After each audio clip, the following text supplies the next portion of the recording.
ଖାଉଟିଙ୍କୁ ତାଙ୍କ ଆବଶ୍ୟକତା ଅନୁଯାୟୀ ଚାଉଳ ଉପଲବ୍ଧ କରାଇ ଖାଦ୍ୟ ସୁରକ୍ଷାକୁ ଆହୁରି ସୁଦୃଢ଼ କରିବା ଉଦ୍ଦେଶ୍ୟରେ ଆର୍ଥିକ ବର୍ଷ 2026-27 ପାଇଁ ରାଜ୍ୟ ସରକାର ଏକ ନୂତନ ଯୋଜନା ମୁଖ୍ୟମନ୍ତ୍ରୀ ଅନ୍ନପୂର୍ଣ୍ଣା ଯୋଜନା ମାଧ୍ୟମରେ ଜାତୀୟ ଖାଦ୍ୟ ସୁରକ୍ଷା ଆଇନ ଏନ୍ଏଫ୍ଏସ୍ଏ ତଥା ରାଜ୍ୟ ଖାଦ୍ୟ ସୁରକ୍ଷା ଯୋଜନା ଏସ୍ଏସ୍ ଏ ଅଧୀନସ୍ଥ ହିତାଧିକାରୀଙ୍କୁ ଅତିରିକ୍ତ ଚାଉଳ କୋଟା ବଣ୍ଟନ କରିବା ପାଇଁ ନିଷ୍ପତ୍ତି ସରକାର ନେଇଛନ୍ତି।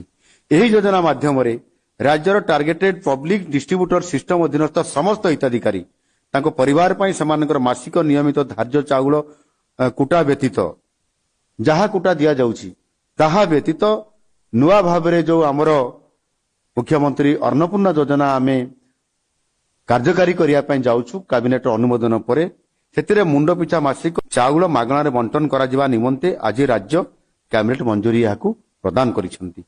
ରାଜ୍ୟରେ ବର୍ତ୍ତମାନ ଜାତୀୟ ଖାଦ୍ୟ ସୁରକ୍ଷା ଆଇନ ଅଧୀନରେ 97,97,572 ପରିବାରର 3,22,99,692 ସଦସ୍ୟ ଉପକୃତ ହେଉଥିବା ବେଳେ ରାଜ୍ୟ ସୁରକ୍ଷା ଯୋଜନା ଅଧୀନରେ 2,98,725 ପରିବାରର 5,62,737 ସଦସ୍ୟ ଏଥିରେ ଉପକୃତ ହେଉଛନ୍ତି।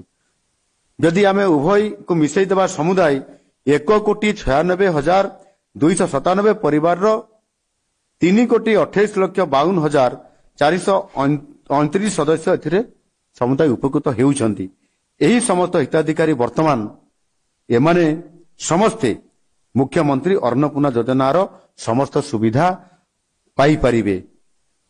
ଏ ସମ୍ବନ୍ଧୀୟ ମାସିକ ହାରାହାରି 1.64 ଲକ୍ଷ ମେଟ୍ରିକ ଟନ୍ ହିସାବରେ ବାର୍ଷିକ ହାରାହାରି 19.71 ଲକ୍ଷ ମେଟ୍ରିକ ଟନ୍ ଚାଉଳ ରାଜ୍ୟର ଟାର୍ଗେଟେଡ୍ ପବ୍ଲିକ୍ ଡିଷ୍ଟ୍ରିବ୍ୟୁସନ ସିଷ୍ଟମ ଅଧୀନସ୍ଥ ହିତାଧିକାରୀମାନଙ୍କୁ ମୁଖ୍ୟମନ୍ତ୍ରୀ ଅନ୍ନପୂର୍ଣ୍ଣା ଯୋଜନାରେ ଏମାନେ ବା MAPY ମାଧ୍ୟମରେ ଦେୟମୁକ୍ତ ଚାଉଳ ବଣ୍ଟନ କରାଯିବା ପାଇଁ ରାଜ୍ୟ କ୍ୟାବିନେଟ ଆଜି ମଞ୍ଜୁରୀ ପ୍ରଦାନ କରିଛନ୍ତି।